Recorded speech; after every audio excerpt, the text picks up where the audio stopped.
بسم الله الرحمن الرحيم تتبعوا فاه ها هنا وها هنا وإصبعه بأذنيه رواه أحمد والترمذي وصححه وابن ماجه وجعل إصبعيه في أذنيه ولأبي داود تلاوى عنقه لما بلغ حي على الصلاة يمينا وشمالا ولم يستدل وأصله في صحيح. Dari Abi Juhaifa radhiyallahu anhu, ia berkata, ra'aitu Bilalan yu'adzin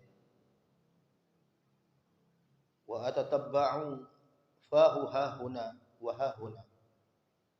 Aku pernah melihat Bilal mengumandangkan adzan dan aku mengikuti gerakan mulutnya.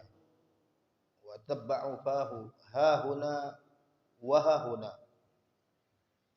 Gerakan mulutnya ke sana dan kemari. Wa isbi'ahu fi udunaihi, sedangkan kedua jari telunjuknya berada di kedua telinganya.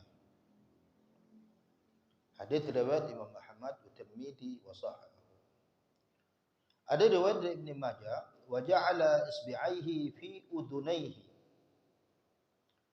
Riwayat yang dikemukakan oleh Ibnu Majah menyebutkan Bilal meletakkan kedua jari telunjuknya pada kedua telinganya.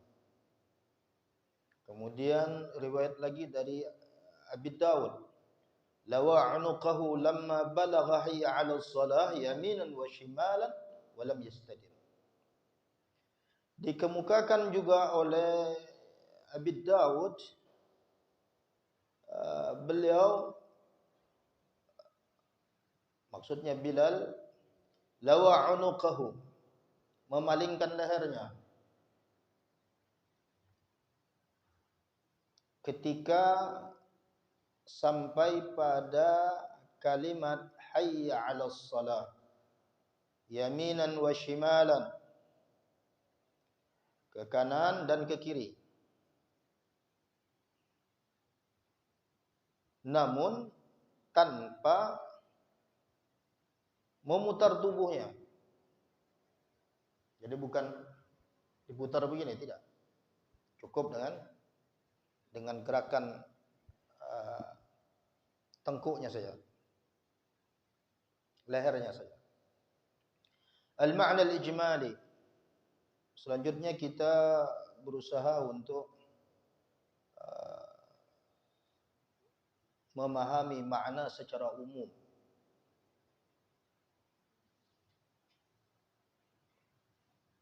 Yani lil adhan adab. Adhan ini memiliki adab. Yanbaghi an tara.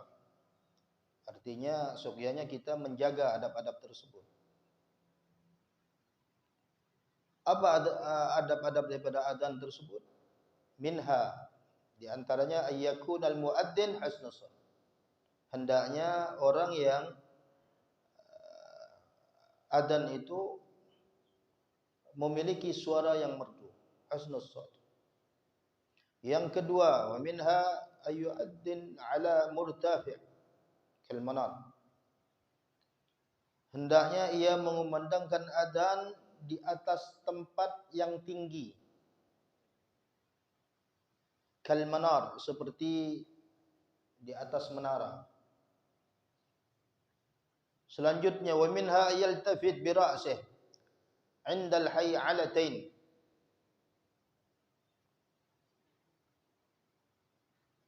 Yumna wa yusra. Ia hendaknya memalingkan kepalanya saat mengucapkan kalimat hayya 'alas shalah, hayya 'alal falah, hayya 'alatain, ke kanan dan ke kiri. Selanjutnya, wa minha ayyadha ibhamaihi fi udunaihi liyakuna dhalika ajma li sawtihi wa yastadillu bidhalika al-asam hinama yarahu ala annahu yu'addin la annahu yastaghith. Hendaknya ia meletakkan kedua jari telunjuknya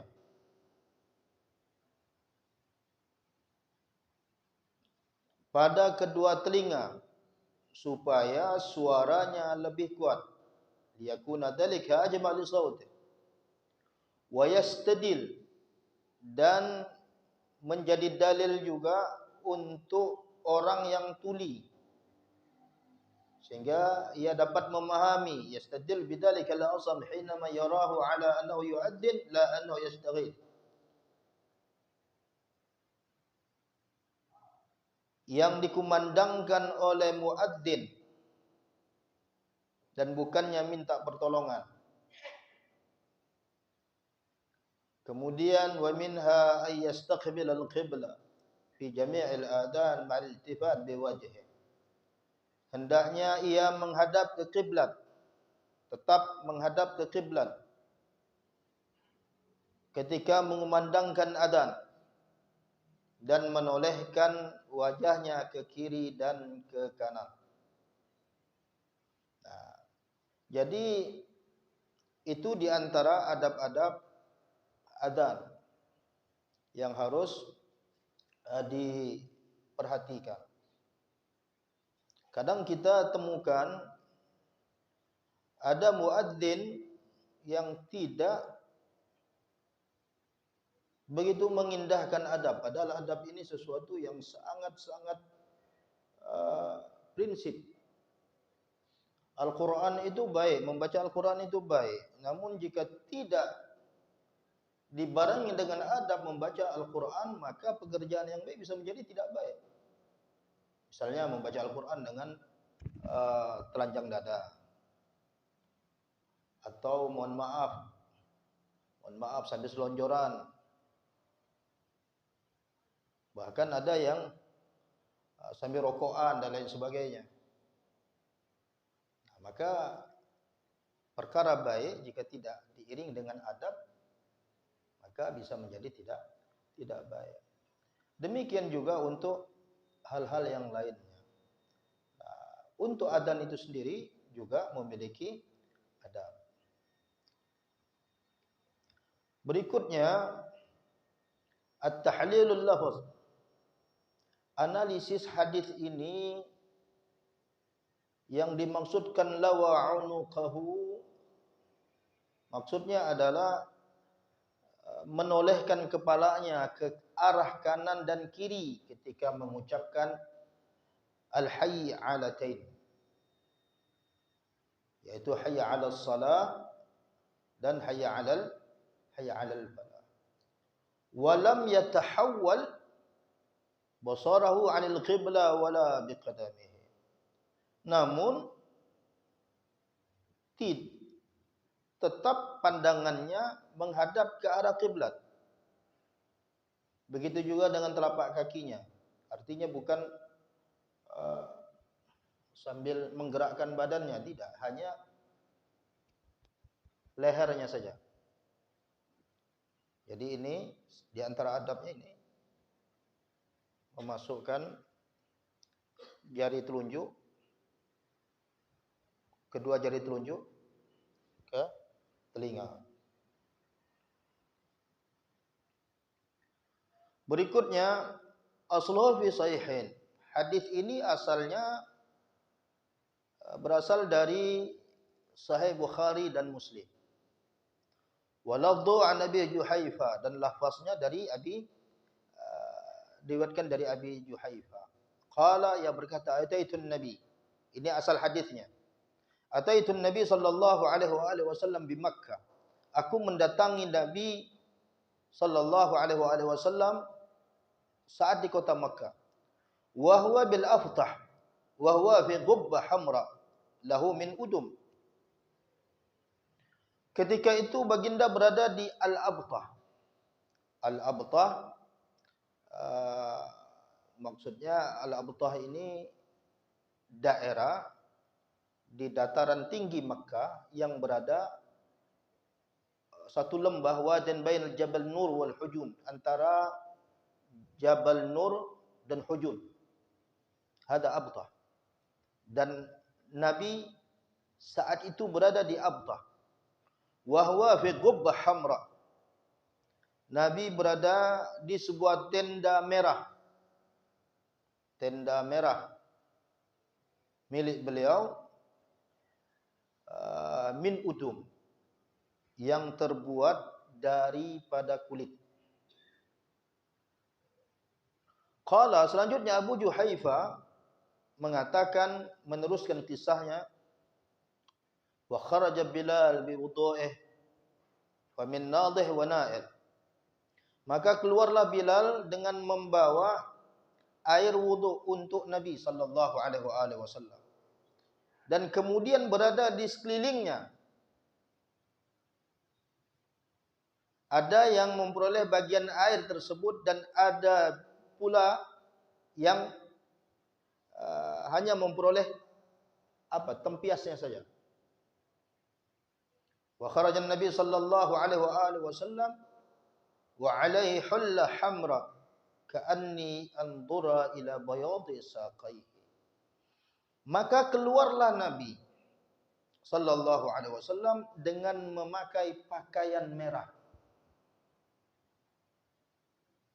Jadi di antara pakaian Rasulullah sallallahu alaihi wasallam selain putih, hijau, juga Nabi memakai merah, ada kuning, dan hampir semua warna Nabi pakai. Jadi jangan alergi dengan warna merah, ya. Jangan alergi dengan warna merah.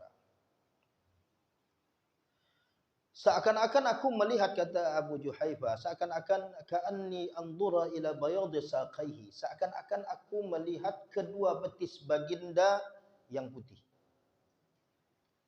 Qala fatawadda wa adzan. Abu Juhaifa melanjutkan kisahnya, Nabi pun berwudu. Lalu Bilal mengumandangkan adzan. Wa adzana Bilal.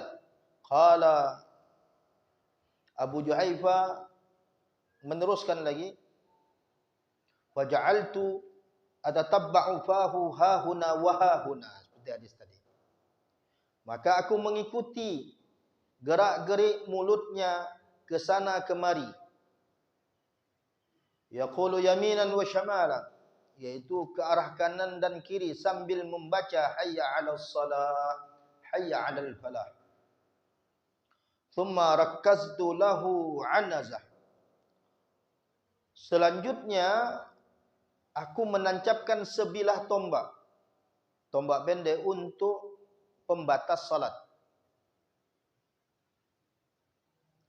Lalu baginda Nabi sallallahu alaihi wasallam mengerjakan salat zuhur 2 rakaat. Wa salat zuhra raka'atin. Kenapa Nabi kerjakan itu? Karena salat qasar. Thumma lam yazal yusalli raka'atin hatta raja'a al-Madinah. Dan Rasulullah masih terus mengerjakan solat 2 rakaat qasar itu hingga kembali pulang ke Madinah. Dalam salat musafir itu ada 3 pilihan. Seseorang boleh menjamak salat. Menjamak artinya mengumpulkan 2 salat. Ya, mengumpulkan dua salat ini pembekalan untuk yang sering bepergian musafir. Boleh menjamak salat. Boleh juga mengqasar salat. Mengqasar artinya mengerjakan 2 rakaat 2 rakaat. Zuhurnya 2 rakaat, kemudian nanti asar 2 rakaat. Kalau maghrib tetap 3. Isya'nya 2. 2 ya. Bisa boleh menjamak. Menjamak artinya mengumpulkan, mengqasar, meringkas salat. Boleh juga jamak dan qasar. Jamak dan qasar. Dikumpulkan dua salat tersebut, kemudian diringkas salatnya. Zuhur asar dikerjakan 2 rakaat. Tinggal zuhur asarnya dikerjakan waktu zuhur atau zuhur dikerjakan di waktu asar. Jamak takdim dan jamak takhir. Pengerjaannya 2 rakaat cukup. Assalamualaikum warahmatullahi, assalamualaikum warahmatullahi, kemudian berdiri lagi 2 rakaat lagi. Nah, jadi untuk salat musafir ada 3 pilihan. Dia boleh menjamak salat, boleh mengkasar salat, boleh juga untuk menjamak dan mengkasar salat. Jadi dari hadis tersebut ada penggalan-penggalan kalimat al-abtah. Abtah itu sebagaimana yang Al-Faqir sampaikan, maudhi' ma'ruf a'la Makkah, yaitu sebuah tempat yang terkenal di dataran tinggi Makkah yang terletak di wadi lembah, wadin baina Jabal Nur wal Hujun, antara Jabal Nur dan Hujun. Kemudian ada gubbah. Ma makna gubbah? Minal khiyam, bait saghir. Gubbah itu adalah tenda atau khema kecil. Kemudian udum, jamak daripada lafaz adim. Artinya kulit yang telah disamak. Nah, ini menjadi kulit kambing, kadang kulit unta dan lain sebagainya, itu dibuat untuk menampung air biasanya.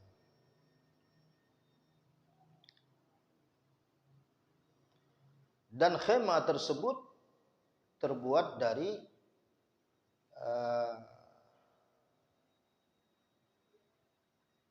daripada kulit. Maka keluarlah Bilal saat itu dari tenda dengan membawa air yang mau digunakan oleh Rasulullah sallallahu alaihi wasallam. Nah, famin nadhih wa na'il, ada yang dapat sedikit air itu, ada juga yang memperoleh hanya tempiasnya saja.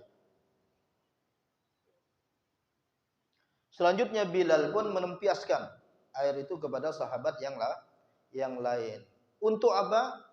Untuk memperoleh barakah daripada air bekas wudunya Rasulullah sallallahu alaihi wasallam.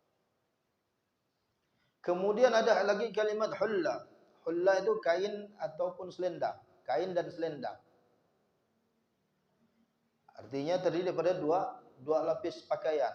Hamra yang bergaris-garis merah. Kenapa digambarkan merah? Karena warnanya didominasi oleh garis merah. Nah, ini analisis hadis yang dikemukakan oleh musannif. Selanjutnya kita coba memahami fiqhul hadis. Makna daripada hadis ini. Setelah kita melihat bagaimana makna secara umum dan analisis hadis, selanjutnya dapat dipahami yang pertama, jawazul lubzi thawbil mukhattat bil ahmar. Boleh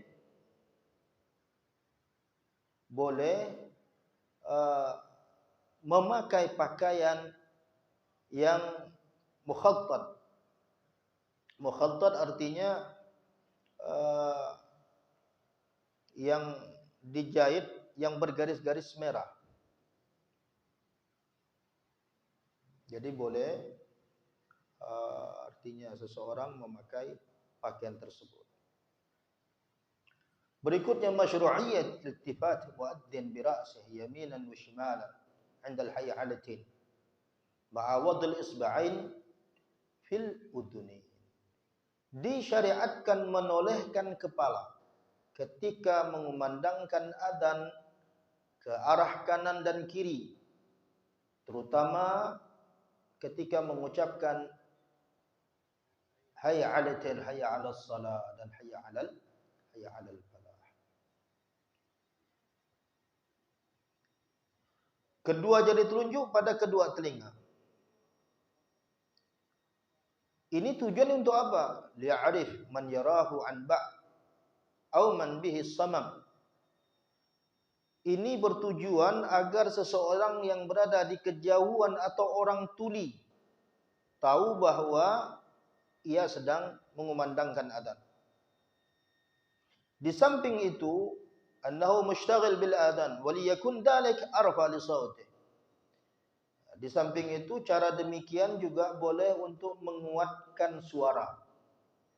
Boleh untuk menguatkan suara. Yang ketiga, masyru'iyyat ittikhadis sutrah lil musalli. Disyariatkan meletakkan sutrah. Ma makna sutrah? Sutrah setir artinya penghalang. Apa di istilah kita di sini? Ya, sutra itu seperti sutra. Apa? Bagi orang yang salat. Jadi kalau kita salat begini, diletakkan sesuatu di depannya. Ada sutra. Ini namanya sutra. Karena apa? Pada saat kita berlalu lalang, orang yang lewat, orang yang salat, kemudian ada orang yang sedang melewati orang yang salat, maka boleh untuk ditahan. Jika dia masih ngeyel untuk lewat lagi, bahkan boleh dipukul. Nah, menghindari hal yang demikian, adakan sutra, pembatas. Apa bentuk sutra itu? Macam-macam. Boleh sesuatu yang pokoknya yang menghalangi, yang menutupi orang salat. Jangan sampai orang yang berlalu lalang sehingga mengganggu orang yang sedang salat.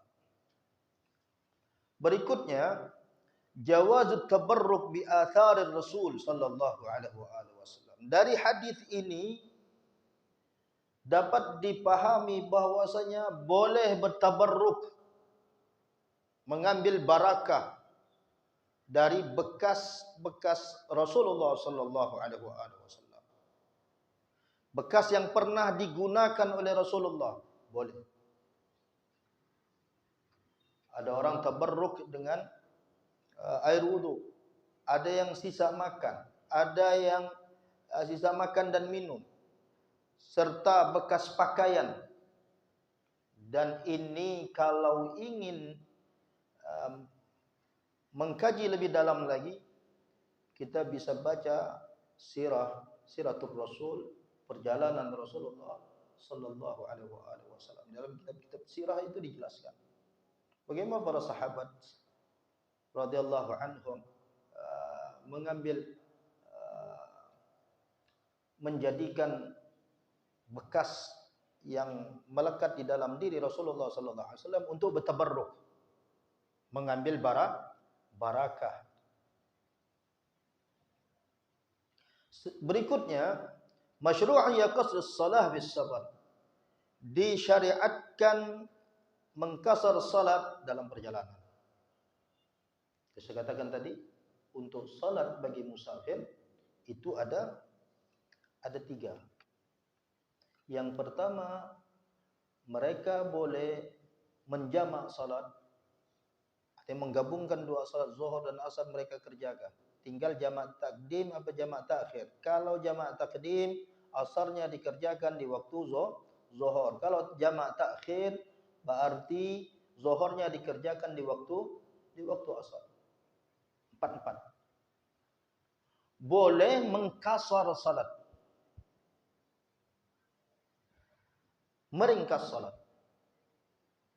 sebagaimana yang dilakukan oleh Rasulullah sallallahu alaihi wasallam. Artinya memangkas. Yang 4 jadikan 2.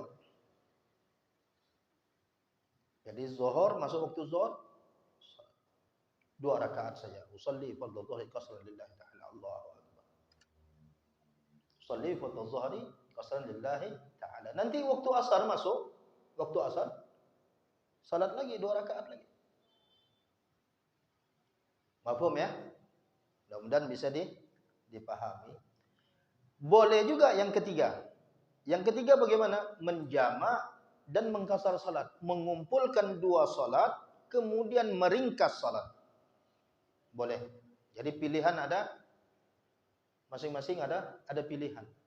Nah, dalam hal ini, dalam hadis ini, kita dapat pemahaman bahwasanya disyariatkan untuk mengkasar salat di dalam perjalanan. Kemudian yang keenam, ta'dhimus sahaba lirrasul sallallahu alaihi wasallam.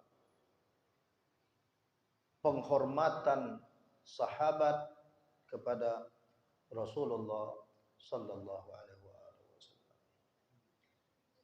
Jadi ini yang bisa Al-Fakir sampaikan, mudah-mudahan bisa dipahami. Mungkin ada hal yang ingin disampaikan ataupun yang ingin ditanyakan berkenaan dengan materi pada malam hari ini ataupun yang lainnya, insyaallah mudah-mudahan kita bahas, kita kaji. Kalaupun Al-Fakir belum dapat menjawabnya, berikan waktu kepada Al-Fakir untuk menjawab pertanyaan yang ditanyakan. Wa alayhi tafadhal. Baik. Assalamualaikum warahmatullahi wabarakatuh. Ya.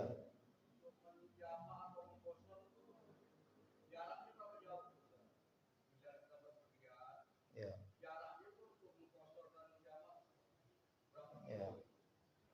Jamak itu untuk menjamak dan mengqasar salat itu, kalau menjamak salat ini beda ya. Kalau menjamak salat ini dalam waktu hadar pun bisa menjamak, dikarenakan ada beberapa hal. Tapi kalau untuk mengqasar lebih kurang 80-an kilo atau lepas daripada tapal batas kota. Lepas daripada tapal batas kota sudah boleh menjamak. Boleh mengqasar salat. Kalau menjamak itu boleh waktu hadar pun boleh. Karena ada hal-hal yang berkenaan dengan syariat sehingga bisa menjamak salat di waktu hadar, di waktu kita di tempat. Tapi kalau untuk mengqasar ada batasan. Batasnya lebih kurang sekitar 80 kilometer ataupun lepas tapal kota. Kalau lepas tapal batas kota antara Pontianak dan Kuburaya di mana? Di Sudarso. Kan ada tapal, boleh. Atau dari ini ke terminal bis. Ya, itu namanya batas tapal kota.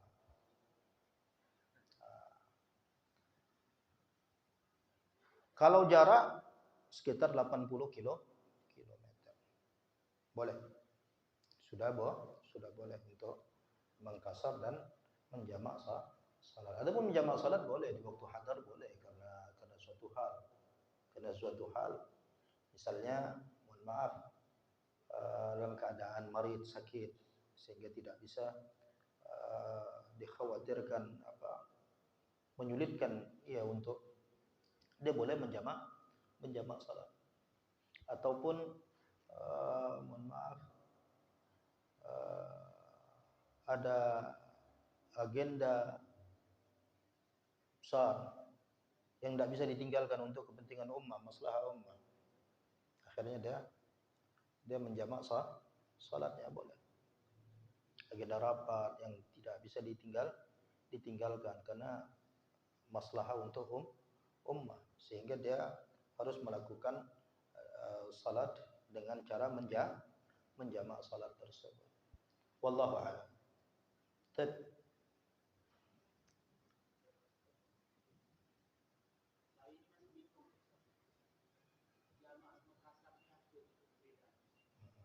Jamak itu artinya mengumpulkan.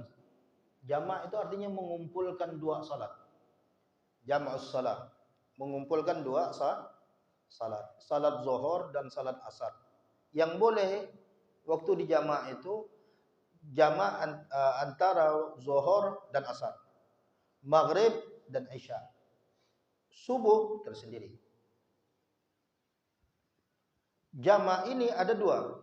Ada jamak takdim, ada jamak takhir.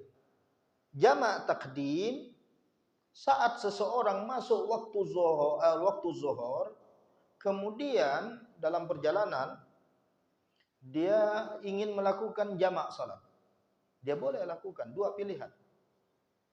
Dia mengerjakan di awal waktu zuhurnya, maka zuhur ini zuhur dikerjakan bersama asar 4 rakaat.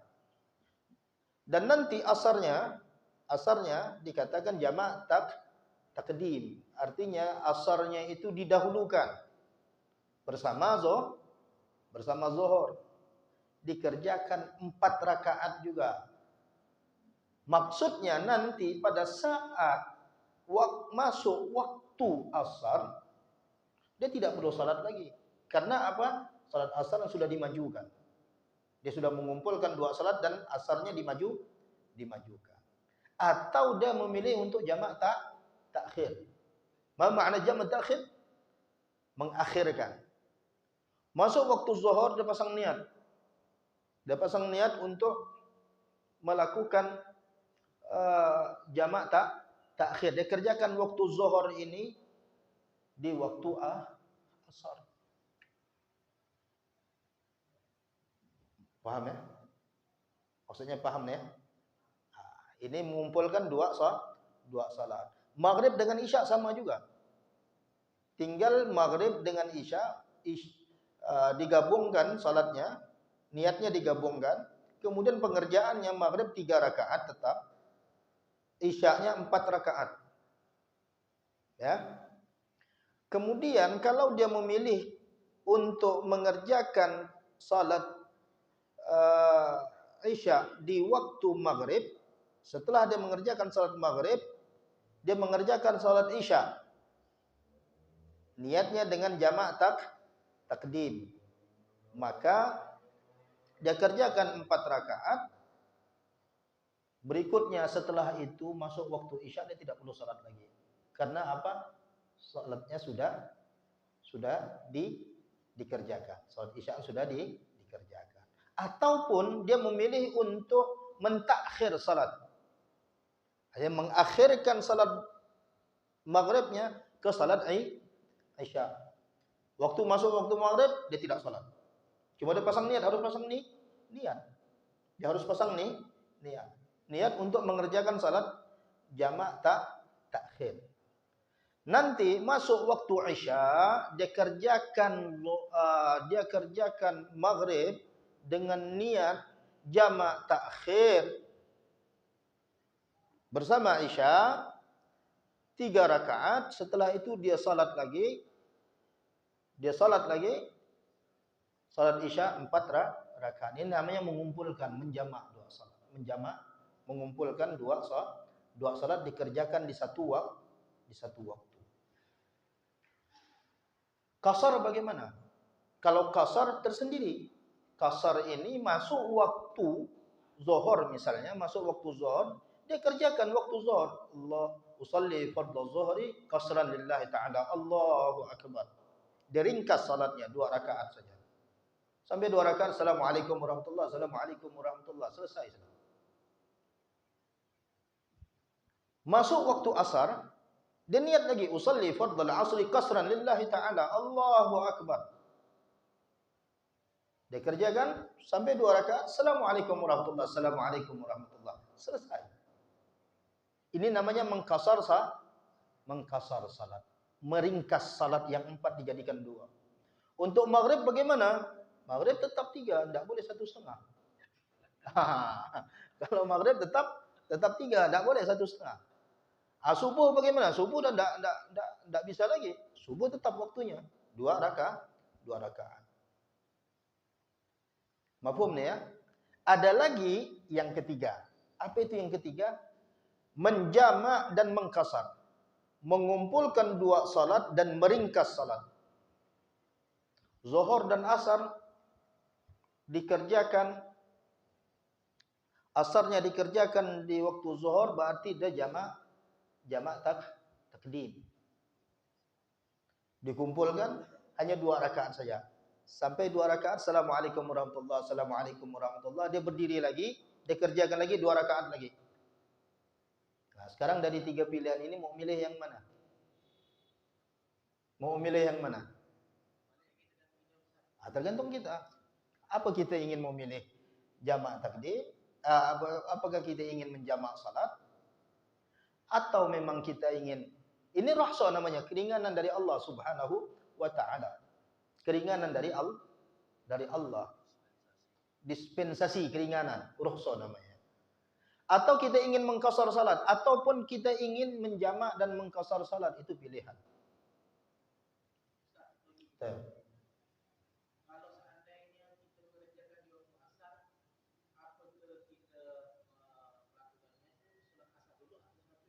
Tetap salat zuhur dulu. Zuhur awal waktu. Tetap, cuman niatnya aja yang diubah, yaitu jamak takhir. Kalau asarnya tetap.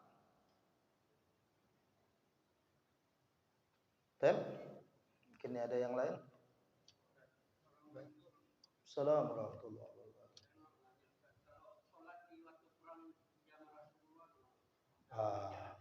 Salatul khauf namanya.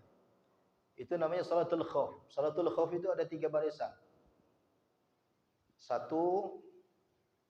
kemudian yang barisan berikutnya ini berjaga-jaga. Nanti setelah 1 rakaat ini maju, ini mundur, sini maju. Nah, itu ada nanti ada penjelasan dengan real pada bab berkenaan dengan salatul khauf, salat dalam keadaan perang. Kenapa itu dilakukan? Karena untuk menjaga bahwasanya salat ini memang benar-benar harus dijaga dan dikerjakan oleh setiap individu muslim selama akalnya masih ada. Kecuali orang sudah akalnya diangkat oleh Allah Subhanahu wa taala, baru dia terbebas. Tapi kalau akalnya masih ada, maka dia punya kewajiban. Dan satu-satunya perintah Allah Subhanahu wa taala yang diterima langsung oleh Rasulullah sallallahu alaihi wasallam di atas adalah salat. Semua perintah itu, baik zakatnya, baik hajinya, baik puasanya, Nabi terima di bumi. Tapi untuk salat langsung. Sehingga salat itu dikatakan tiang agama. As-salatu imaduddin. Salat itu adalah tiang agama. Faman aqama faqad aqamad-din wa man hadama faqad hadamad-din. Siapa yang mendirikan salat berarti dia mendirikan tiang agama. Orang yang meninggalkan salat berarti dia merobohkan tiang agama. Kalau diumpamakan seperti bangunan ini akan ada bangunan kalau memang sudah ada tiang-tiang yang menancapnya. Ini analoginya. Kalau kita ingin bangunan, kalau walaupun dinding-dindingnya belum ada, ya, ornamennya belum ada dinding, atap dan lain sebagainya, baru tiangnya ya, berarti sudah berdiri bangunan. Baik. Sekarang kalau tiang ini tidak ada, kita ingin nyemen atau memplester atap, sementara tiangnya tidak ada, apakah bisa? Nah, demikianlah gambaran untuk salat. Awal ma yuhasab bihi al-'abd yawm al-qiyamah as-salat. Awal pertama kali yang dihisab di yaumil qiyamah adalah salat. Jika salatnya baik, insyaallah semuanya diterima dengan baik oleh Allah Subhanahu wa taala. Jika salatnya rusak, rusak juga semuanya. Oleh karena itu salat ini jangan main-main. Dalam keadaan perang pun kita masih diperintahkan untuk mengerjakan salat dalam keadaan perang. Bagaimana cara pelaksanaannya nanti insyaallah akan kita dapatkan uraiannya di dalam pembahasan hadis-hadis berikutnya. Hanya ini yang bisa Al-Fakir sampaikan. Mohon maaf sekiranya ada hal yang kurang berkenan dalam penyampaian pada malam hari ini. Kita berdoa kepada Allah Subhanahu wa taala, mudah-mudahan Allah senantiasa meneguhkan langkah kita untuk hadir majelis ilmu. Mudah-mudahan Allah Subhanahu wa taala senantiasa menancapkan hidayahnya kepada kita sehingga kita diringankan oleh Allah untuk melaksanakan rangkaian ibadah dan ketaatan kepadanya. Dan juga kita doakan juga mudah-mudahan saudara-saudara kita semuanya diselamatkan oleh Allah Subhanahu wa taala, selamat dunia, selamat akhirat. Mudah-mudahan Allah Subhanahu wa taala mengabulkan hajat-hajat antum yang ada di sini, baik hajat dunia maupun hajat akhirat. Subhanakallahumma wa bihamdika asyhadu an la ilaha illa anta astaghfiruka wa atubu ilaik. Assalamualaikum warahmatullahi wabarakatuh.